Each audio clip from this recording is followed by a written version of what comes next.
Welcome to Storyteller. Please don't forget to like and subscribe and hit the notification button. Attention! Some names were changed to protect those involved. My name is Daniel Jacks, and this is Operation Iron Fist, the Cartel's secret human experiment sites. Mexico, 2011.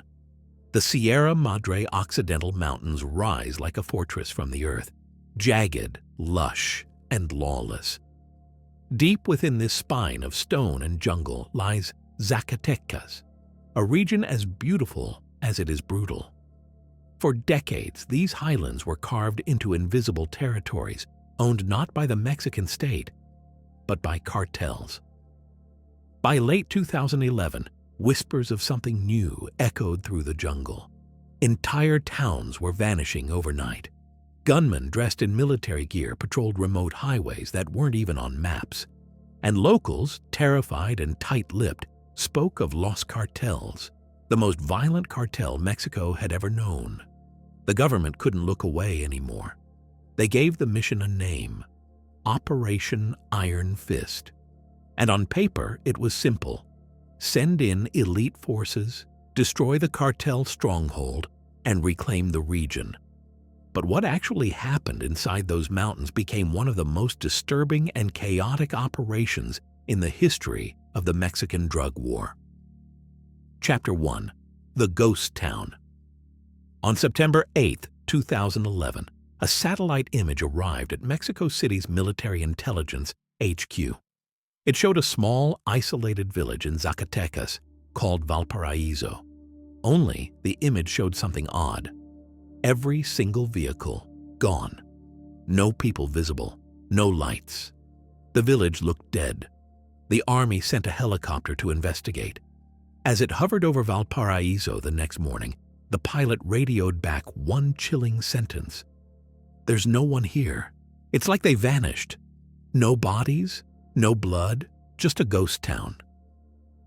This was the third village in 2 weeks to go dark. High Command believed it was Los Cartels, who were known for testing chemical weapons and for abducting entire communities to use as forced labor, drug mules, or worse. That's when the decision was made.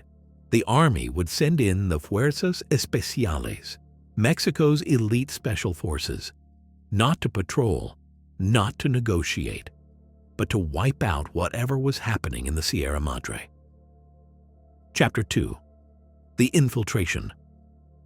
Captain Diego Marin was 34, quiet, lethal, the kind of man whose face never changed, even when bullets started flying. He was chosen to lead Operation Iron Fist. At 3:17 a.m. on October 2nd, 2 Black Hawk helicopters dropped Marin and 26 commandos onto a remote plateau near the village of El Infierno. That's not a nickname. That was the town's real name: Hell. The first thing they noticed, it smelled like gasoline and sulfur. The second, the jungle was silent, no insects, no birds. And then they found the truck.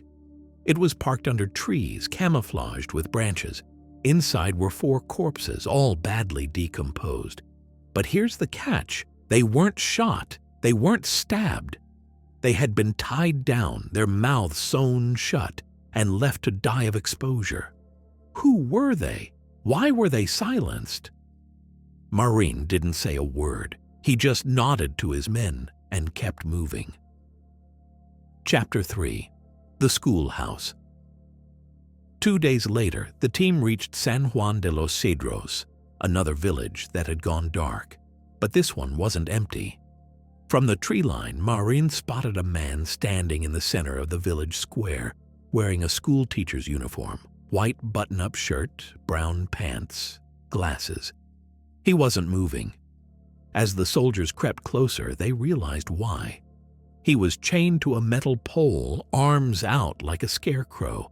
His shirt was soaked in blood. But what horrified them was his mouth. It had been jammed open with a wooden stick, and something was stuck inside. A VHS tape, no label, just a piece of duct tape with the word truth. Marin played it later that night. The footage was shaky, filmed with a handheld camera. It showed a man, sobbing, kneeling on the floor of a concrete room. His face was swollen from beatings. In the corner, standing still as statues, were 3 men in cartel uniforms, black tactical gear, skull patches, M4 carbines. The man confessed to being a federal informant. He begged for his life. Then, without a word, one of the cartels lit him on fire. Marines snapped the tape in half and ordered his men to burn the schoolhouse. Chapter 4. The Bunker. 3 weeks into the operation, Marines' team received coordinates from an intercepted cartel radio transmission. It pointed them to a stretch of jungle 14 kilometers from the nearest dirt road. What they found shouldn't have existed. At the end of a narrow trail was a steel hatch, half buried in mud, like something out of a war movie. They opened it. Below was a bunker lined with LED lights and soundproof walls. Inside were a weapons lab, dozens of makeshift prison cells, a room filled with identification cards, hundreds of them, all belonging to people listed as missing. And in the far back corner, a dentist's chair stained with blood, surrounded by tools. They had found one of Los Cartel's human experimentation sites. This wasn't a myth. This was real. Later investigations would confirm that the site was used to test different methods of interrogation, torture, and even chemical exposure on live captives, to see what worked fastest. One soldier vomited, another just sat down and cried. But Marine? He lit a flare and dropped it in the center of the room. Chapter 5. The Cleaners. By early November, the military had raided 7 villages, rescued 22 captives, and killed at least 35 cartel members. But that's when things got weird. They started finding uniformed men, already dead, dressed exactly like them, military boots, insignias, gear. But these weren't soldiers. They were cartels impersonating the army. And worse, they were showing up right after army raids, almost as if they had intel on the mission plans, which meant only one thing: there was a leak. On November 11th, Marines' team went silent for 36 hours. No radio contact, no sat phone pings. Then a scrambled message came through: "We're compromised. Regrouping in Sector 9. Do not send support." The next day, a drone flyover spotted black smoke rising from the jungle. When reinforcements arrived 2 days later, they found a mass grave. 15 of the original 27 men were inside, shot execution style. But there were no bullet casings, no footprints, no bodies of attackers, just one message, spray-painted in red across a boulder nearby: "Iron Fist is made of paper." Chapter 6. The Survivor. Only 5 men made it out of the jungle. They were flown to a secure facility in Mexico City and placed under protective custody. One of them, Lieutenant Jorge Varela, spoke to a journalist off the record. What he described was so disturbing, the outlet chose not to publish it, but the transcript leaked online years later.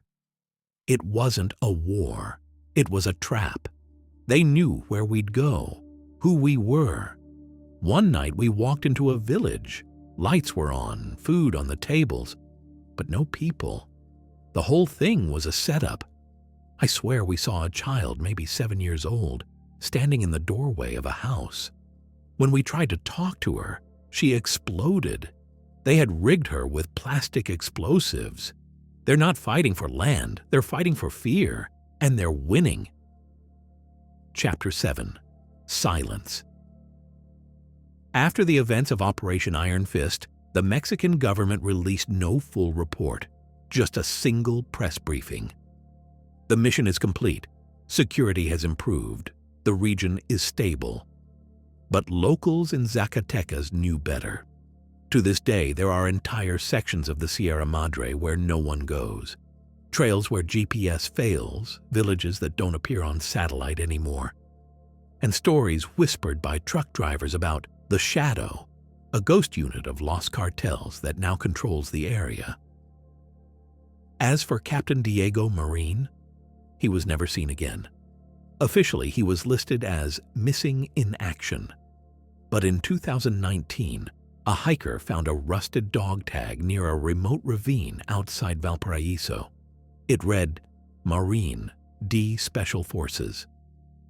It was wedged in the roots of a tree. Next to it was a patch of military camouflage, torn and blood-stained.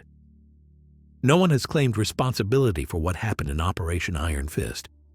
But for those who survived, the message is clear. In the Sierra Madre, the jungle doesn't belong to Mexico. It belongs to the ghosts.